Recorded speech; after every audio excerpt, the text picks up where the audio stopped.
Good day, Crime Talk aficionados. My name is Scott Reich, and this is Crime Talk, the most fact-driven, unbiased true crime channel. First on the docket today, another status conference in the Chad Daybell matter. But guess what? This one's a little different. The prosecution made a major concession that the defense wanted. Next, the Brian Laundrie manhunt continues. Yep, nobody's found him yet. Then we have Alex Murdaugh's wife.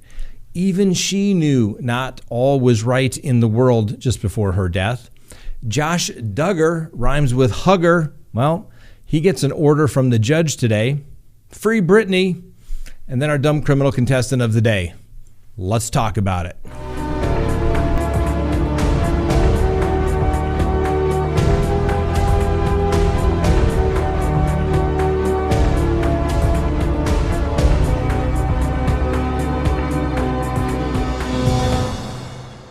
Good day, Crime Talk aficionados. My name is Scott Reich, and this is Crime Talk, the most fact-driven, unbiased true crime channel.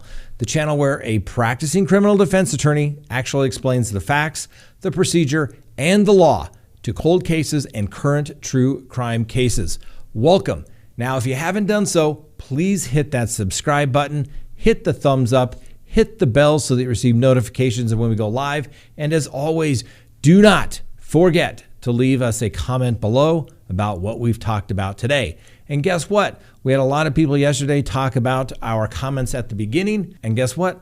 Let's talk about it. It worked out well. Everyone was polite, respectful. We don't always have to agree. Sometimes we can agree to disagree. Now, as always, remember, if you can't watch us on YouTube, you can watch us on your favorite podcasting apps anytime. And that's not just today's video. That's all the older videos as well. And boy, we have a lot of videos and podcasts that you can go back and listen to. Before we start with the docket, let's talk about CrimeTalkPrep.com, okay? There's a lot of uncertainty in the world. You don't really know what's happening, what is going to take place. Emergencies happen. Natural disasters happen. You have to be prepared. You have to be prepared to be able to take care of your family. Go to CrimeTalkPrep.com. Guess what? You can sign up for your 3-month emergency food meal prep kit and save $100. Go to CrimeTalkPrep.com. You'll be happy you did. It's the responsible thing to do. All right, let's get to the docket. First, there was another status conference, and you gotta love the judge there in Idaho handling the Daybell and Vallow matters. He loves to have status conferences, to schedule a status conference, and yet finally, on October 6th, we were going to have the hearing regarding the change of venue that was filed by the defense. It's been out there for a long time. It's been pending. And the defense comes in today at the hearing, and you can watch the hearing, so I'm not making this stuff up. Check out the hearing. Frank can put the link in here. But the prosecution shows up and says, hey, Judge, we confess the defense motion for a change of venue. We believe that neither Lori Vallow nor Chad Daybell will get a fair trial in the jurisdiction that we are in. All right, you would think case over in the sense, well, issue over, that is resolved as it relates to the hearing. Nope. Judge says, well, we're going to have a hearing. Everyone's kind of like, well, Judge, we thought this would be resolved. The judge says, yeah, I understand that. That's great. And what he didn't say is, this is a death penalty case. And so the judge is going to do everything he has to do to dot his I's and cross his T's to make sure that the appropriate record was made and that some evidence was presented so that the court can find and make the record that, yes, there is sufficient evidence, some evidence to show that they cannot receive a fair trial and therefore it should be moved. And then the issue becomes, where does the trial go? That's right. It gets interesting, right?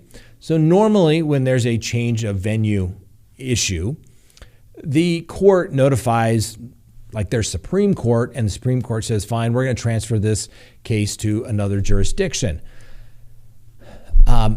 I'm going to check in to see exactly how Idaho handles that procedure. But that's normally the way it's been done everywhere that I have run into this particular issue. So then we will hopefully find out once the court grants has the hearing on the 6th, then basically tells the higher court, Supreme Court, hey, we need a change of venue. Where do we go? Well, what does that mean? The only thing that changes is the jury pool and the location of the trial. All the players stay the same. The judge will stay there. The defense attorneys will remain the same, and the prosecutors will remain the same. And normally, the only thing that will take place is the trial in the new location, not all the other proceedings as well. So that's going to get very, very interesting indeed.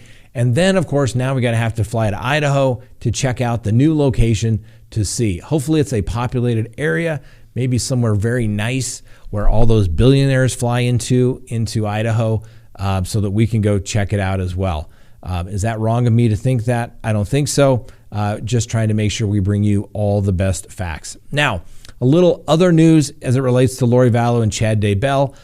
The coroner has finally released their official report as to the death of Charles Vallow. I'm going to give you the rundown here real quick, just so you all know. First of all, he's dead, and he died from perforating gunshot wounds to the chest and perforating gunshot wounds to the abdomen.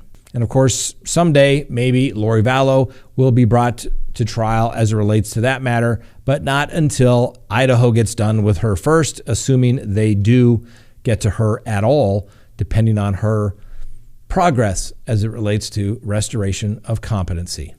We'll have to wait and see. Next on the docket, Gabby Petito / Brian Laundrie update as the search continues for Brian Laundrie. Obviously, as we know, the person of interest in the disappearance and homicide case of Gabby Petito. Let's do a quick timeline for people who aren't familiar. We got a lot of requests for the timeline. First, August 12th, police in Moab, Utah respond to reports of disorderly conduct involving a couple. They interviewed Petito, the police did, and Laundrie, who were described as having engaged in some sort of altercation, according to the police report. Neither Petito nor Laundrie were charged with any crime. Then August 30th, Laundrie is accused of using a debit card and PIN number for accounts that did not belong to him between the dates of August 30th and September 1 of this year. Now, according to the federal indictment, that all took place in the District of Wyoming, which is how they established jurisdiction, as well as other places. Then September 1st, Laundrie returns to his family home in Northport, Florida. He was without Petito, with whom he had been traveling on a cross-country trip, obviously in the van. The van was actually owned by Gabby Petito, and the van was recovered at his residence. September 6th through 8th, Laundrie and his parents, Chris and Roberta, stayed at the Fort DeSoto campground, according to officials, as well as confirmed by the family attorney. Now, the sheriff's office has stated it is not currently investigating the campground, and it is unaware of any confirmed sightings of Brian Laundrie. September 10th, the weekend, Karen Aberts, a neighbor of Laundrie's, said the last time she saw Brian at the family home was sometime on the weekend of September 10th. Gabby Petito's family reported her missing on Saturday, September 11th. Jump to September 14th, Laundrie's parents told police on September 17th that was the last time they saw him, September 14th. He had left their home with a backpack and said he was going to camp in the nearby Carlton Reserve. On September 19th, Petito's remains were found in Wyoming at the Teton National Forest.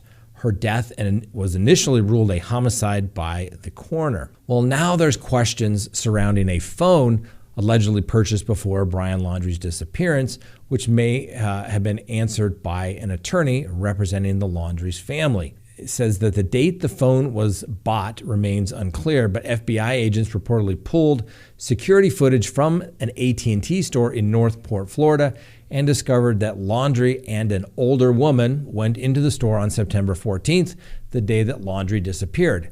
They reportedly bought a burner phone on the same day. What's a burner phone? That's basically a phone where you can prepay it. It's not registered necessarily to you, and you can normally give any name you want for those burner phones.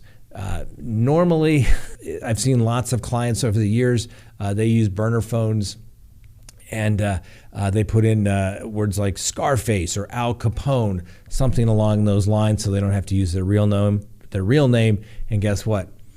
People at the store don't care.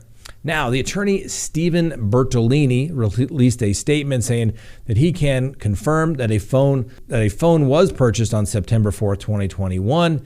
Brian opened an account with AT&T for that phone, not a burner phone, Bertolini said in a text to reporters. It was also confirmed that Brian left that phone at home the day he went for the hike on September 14th, and the FBI now has that phone. Bertolini, the attorney, told a different story to news outlets saying that the FBI has Laundrie's phone, but claimed he didn't know the exact date the phone was purchased. He said, "I never confirmed that the date of the phone was purchased, as I do not have the specific date, only that a phone was purchased and Brian left it at home the day he went for a hike in the nature preserve, and the FBI now has the phone." Otherwise, no comment. I'm not exactly sure why the attorney, Mr. Bertolini, is commenting in public, even on behalf of the family. What good is going to come from that whatsoever? I don't know. He should probably stop, in my humble opinion.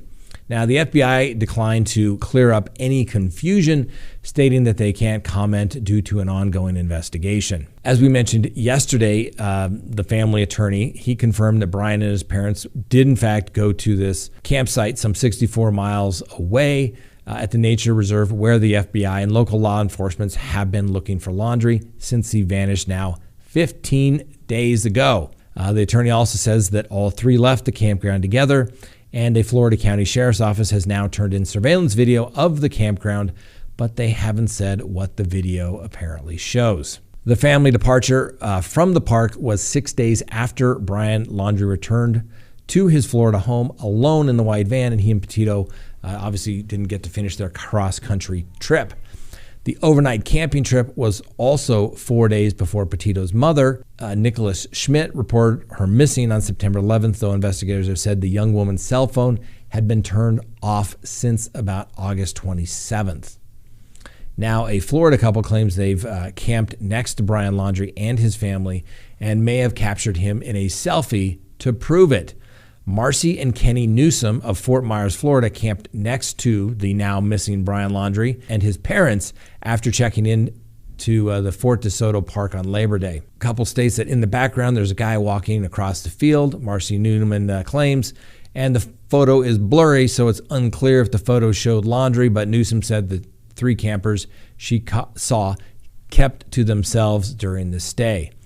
They were there, and then they weren't, according to Marcy Newsom. Now, Brian Laundrie's attorney, Stephen Bertolini, confirmed Tuesday that Brian did in fact go camping, as we mentioned, with his parents, but insisted that they all returned together. In a new report, apparently dozens of 911 calls were made at the Laundrie's home, some even before she was reported missing. There were at least 46 911 calls or response requests related to the Northport, Florida home of now fugitive Brian Laundrie. There were at least 2 calls placed on September 10th, one just before 4 p.m. and one just before 6:30 p.m., and 3 more were placed on September 11th, the day Petito's mother, Nicole Schmidt, filed a missing persons report with the Suffolk County Police Department in New York. Police returned on September 14th, 15th, 16th, and twice on the 17th of September. The records do not indicate who placed the 911 calls, and all summaries have been redacted, only providing brief descriptions such as problem settled, no police action needed, or reports submitted. The most recent records provided by the police were from about 5:10 p.m. on Monday, with calls earlier in the day at 8:06 a.m., 8:28 a.m., 1:29 p.m., 2:45 p.m., and 4:13 p.m. Apparent reasons for the 46 calls include disturbance, follow-up investigation, patrol check, and public service. Meanwhile, apparently tensions are boiling over at the Brian Laundrie's block in Northport, Florida. A fight just broke out in front of the home involving one of the family's neighbors. The neighbors in a red shirt started screaming at a couple of protesters who have set up camp outside the Laundrie's home, accusing the couple of stepping on his property. The man, 48-year-old Angelo Zappacosta, is accused of shoving the other man in the video in the chest and taking a swing at him. Now, according to the alleged victim, Zappacosta was upset over him reportedly being on his property days earlier, hanging out wanted posters for Laundrie. Now, ladies and gentlemen, I get it. The people can stay there on the street, but they do not have a right to go on other people's property, and they don't have a right to interfere with their quiet peace and enjoyment of their property. And I'm not sure exactly what they think that's going to happen. Do they think the stress is actually going to cause the parents of Brian Laundrie to somehow say, fine, I know where he is, go get him? I don't think so. Just, I get it. Go help. Go search a field somewhere. I don't think Brian Laundrie is going to show up at that house. I just don't think it's going to happen. And I don't think pressure on the family is going to do anything either. There's a lot of people looking for Brian Laundrie. They could probably use some help. Last night, I actually saw reports of some people that had volunteered their time saying that they thought they'd have Brian Laundrie in custody within an hour. One thing I've learned in the practice of law, ladies and gentlemen, is you don't make promises you can't keep. Bottom line, all you can do is to do your best and to tell the truth. That's all you can do. Next on the docket, the Murdock case. Well, Maggie Murdock, the now deceased wife of the ex-South Carolina legal scion Alex Murdaugh, saw a divorce attorney back in April, just 6 weeks before she and her son Paul were shot on the family estate. Now, Murdaugh's perceived need to help Buster get a large payout from an insurance claim and the alleged misuse of firm funds pointed to possible problems in the family's finances. Maggie Murdock had similar questions about the family finances and actually hired a forensic accountant right before she was murdered. The date is unclear when that took place, but it could coincide with Maggie's trip in late April to meet with the divorce attorney in Charleston. She didn't pay close attention to the family money, according to people, and where it came from. But now she was starting to look into it. Alex Murdaugh's co-workers also said that in the weeks leading up to the murders, Maggie had stopped coming to the office to have lunch with her husband. Money seemed to be frequent at the heart of the Murdaugh's marital troubles. Now, Alex Murdaugh currently facing 3 lawsuits, 2 of which relate to the fatal boat crash in 2019, with his intoxicated, now deceased son, Paul Murdock, reportedly at the wheel. Another passenger in Paul's boat that night, Connor Cook, has also filed suit claiming Alex Murdaugh tried to frame him as to being the driver of the boat, and Alex Murdaugh was released on his own recognizance when he was arraigned on the insurance fraud charges and allowed to go back to a rehabilitation center somewhere in Atlanta. He was ordered to hand in his passport, but he is not wearing a GPS monitor. Investigators have announced no suspects in the murder of Paul and Maggie Murdock. I'm no genius, ladies and gentlemen, but if there's one person that has a reason to go far, far away, to go when you got to go, I would think it'd be Alex Murdaugh. I hope he is on lockdown at that rehabilitation center and then he is getting some good help. Otherwise, he may pull a Brian Laundrie and be on his way somewhere. Next on the docket, Josh Duggar, rhymes with hugger. Well, a federal judge has denied motions seeking to dismiss the charges against the former reality TV star, I guess, Josh Duggar. U.S. District Court Judge Timothy Brooks on Monday also denied motions to suppress all statements Duggar made to investigators and photos that were taken off of Duggar's computer when he was in custody. The motion to suppress the evidence took, according to the motion, that the investigators took Duggar's cell phone before he could call his lawyer and questioned him without his lawyer. Remember, they can't do that. Now, the cell phone was seized while authorities executed a search warrant at the used car dealership run by Duggar back in November of 2019. Now, Duggar, who appeared in TLC's 19 Kids and Counting, was charged in April with 2 counts of downloading and possessing child. He's accused of using the internet in May of 2019 to download and possess inappropriate material, to say the least, some of which depict sexual abuse of children younger than 12. The prosecutors contend that Duggar was never placed in custody when the search warrant was being served and that he voluntarily chose to speak with investigators. Now, Duggar's lawyers argued in their motion to dismiss that the government failed to preserve evidence that could have helped Duggar's defense. The judge denied that motion. Judge Brooks has set the jury trial for November 30th. We're literally 2 months away from a trial in this particular case. I would anticipate, in light of the motions hearings can be a very watershed moment in a case. And at this point in time, the defendant, Josh Duggar, is going to have to really decide, do I go to trial and get that trial tax called no acceptance of responsibility under the federal sentencing guidelines? Or is he going to do what he can to minimize his sentence? In cases like this, it's very tough because more than likely, a lot of the defendants deny to their family that they knew anything about this. And so if they enter a plea of guilty, the family will feel somewhat betrayed. Now, I don't know anything that's happened to the Duggar family. I'm just telling you what I've seen many, many times over the years in these types of cases. And then there's other types of cases where the people will say, I will never plead to these charges. I will see you in trial, even though the evidence is quite overwhelming, as it appears to be in Mr. Duggar's case. All right. It just shows you got to know who you're dealing with, and you just never know. Let's take a quick recess. Please go to crimetalksearch.com, sign up for a background subscription service. You'll be happy you did. If there's anyone out there you were ever curious about what was in their background, now is the time to do it. If you're going to get involved with somebody, now is the time to do it. When you go to crimetalksearch.com, you put in the name, literally millions of public records are searched, and a report is generated. And it's going to give you a report. If they have multiple social media accounts, you're going to find it. If they have multiple phone numbers, multiple email addresses, it's going to be found. And more importantly, you're going to get information regarding criminal history. Hopefully the person you're searching has none whatsoever. But if it's there, it's going to be found. You're going to get everything you'd want to know, whether you're going into business or whether you're going into a personal relationship. You're going to be able to find out the information you want to know. So go to crimetalksearch.com, sign up today. You'll be happy you did. All right, we're back. Free Britney. On Wednesday, a California judge suspended Britney Spears' father, acting as the conservator of her estate.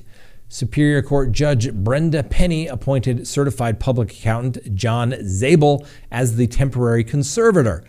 Britney Spears and her attorney selected Daybell as the replacement. As Mr. Spears had said again and again, all he wants is the best for his daughter. Now, of course, it took long drawn-out court battle to get there, and it looked like he may have some trouble himself when they look at what he was paying himself to, well, take care of her money. Watching other people's money apparently can be very, very expensive and time-consuming. Just ask Mr. Spears. Now, Ms. Spears wants to terminate the conservatorship, and she believes that she can handle her own life. Mr. Spears believed that she should get that chance, and Jamie Spears has been his daughter's conservator going back to 2008. And earlier this month, he filed a petition to finally terminate the conservatorship. Britney Spears, like we said, 39 years old, has called the ongoing conservatorship abusive, revealing in court documents that she wants to marry her boyfriend and have children, but the court-mandated arrangement has prevented her from getting a doctor's appointment to remove her birth control. Another court date will be scheduled to complete the termination of the conservatorship before the end of 2021. And then finally today on the docket, our dumb criminal contestant of the day.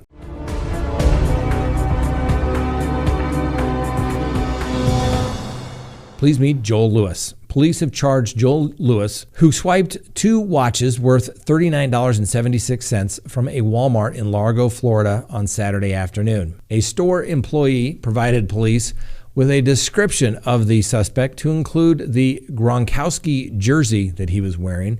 Now, Lewis, who was hiding in a bush near the Walmart, was apprehended within minutes of the theft being reported. Now, still in his Gronkowski jersey, Lewis was collared after a short foot chase. He reportedly confessed to stealing the watch and apologized for his actions. So obviously, Mr. Lewis accepted some responsibility. He's at least got that going for him. It is a low dollar value, but Mr. Lewis, as we have said before, and no, I'm not trying to tell people how to commit crimes, but identity is one of the things they have to prove. And so when somebody says it was the guy in the Gronkowski jersey that did it, that's pretty identifying, right? It's kind of like tattoos on your face. Pretty identified. So when you're still wearing the Gronkowski jersey and they find the watches, it's an open and shut case. And then when you confess, it's even worse. So good on you, Mr. Lewis. You probably scored points by being so dumb, but congratulations. You are Dumb Criminal Contestant of the Day. And guess what? If you, after Friday, go head-to-head and compete with all our other contestants for the Dumb Criminal Contestant of the Day, for the overall Dumb Criminal Contestant Winner of the Week, that's right, you could win a lawyer Crime Talk mug. Look at that. That's right. It could be yours at no expense to you. You don't even have to steal it, and you can drink from it wearing your Gronkowski jersey all day long. Just don't do it at the jailhouse or in Walmart. All right, Mr. Lewis, promise. Promise me that, please. Please. All right. That's all we have for you today. Thanks for watching. We'll see you next time on Crime Talk.